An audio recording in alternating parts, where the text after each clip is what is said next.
So नमस्ते, म Yuvraj युञ्जन। So 4-5 दिन अगाडि चाहिँ मैले त्यो पुलको साइडमा रहेको जुन खाल्डो थियो, खाल्डो भइसकेको थियो, त्यसको विषयमा सानो भिडियो पनि बनाएको थिएँ, सबैलाई थाहा होला। सो त्यसको पुरपार पनि भयो र अहिले चाहिँ हामी धरान बिहालचोकदेखि धरानको जुन यो बाटो छ यसमा चाहिँ अब जति पनि खाल्डो छ माथि बिहालचोक धरानसम्म माथि पुग्नेसम्म पुग्ने, सो त्यसमा चाहिँ पुरपार गर्दैछु मैले। सो धरानबाट पनि एउटा टिफर आइरहेछ, अर्को पनि आउने कुरा छ र अहिले चाहिँ वाडाबाट हाम्रो वाडाबाट चाहिँ एउटा ट्र्याक्टर आएको छ। अब अरू पनि 2-3वटा ट्र्याक्टर आउने कुरा छ। सो त्यो जुन तलको पुलको छ त्यसको विषयमा चाहिँ के छ भन्दाखेरि अहिले चाहिँ टेम्पोरेरीको लागि चाहिँ गिटी बलुवा चाहिँ लगाएर हामीले त्यसलाई पुरेको छौँ। अब यो हिउँदाभरिमा चाहिँ जसरी भए पनि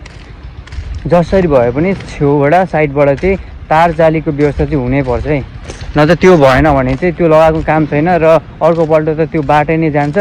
पुल पनि धेरै नै माथि छ। अब त्यो पुल अब त्यो टाइममा के कसरी बनायो त्यो हामीलाई महत्त्वको कुरा भएन, तर अब चाहिँ तार जाली चाहिँ जसरी पनि लाउनु पर्ने हुन्छ। सो आज चाहिँ काम भइरहेको थियो, शनिबार हो आज, त्यो काम भइरहेको छ। म पनि यहीँ छु बिहानदेखि नै। सो हेरौँ के हुन्छ, म अपडेट दिइ नै रहन्छु। सो त्यसको लागि चाहिँ तपाईँ मसँग जोडिँदै गर्नु होला। हस् त, धन्यवाद।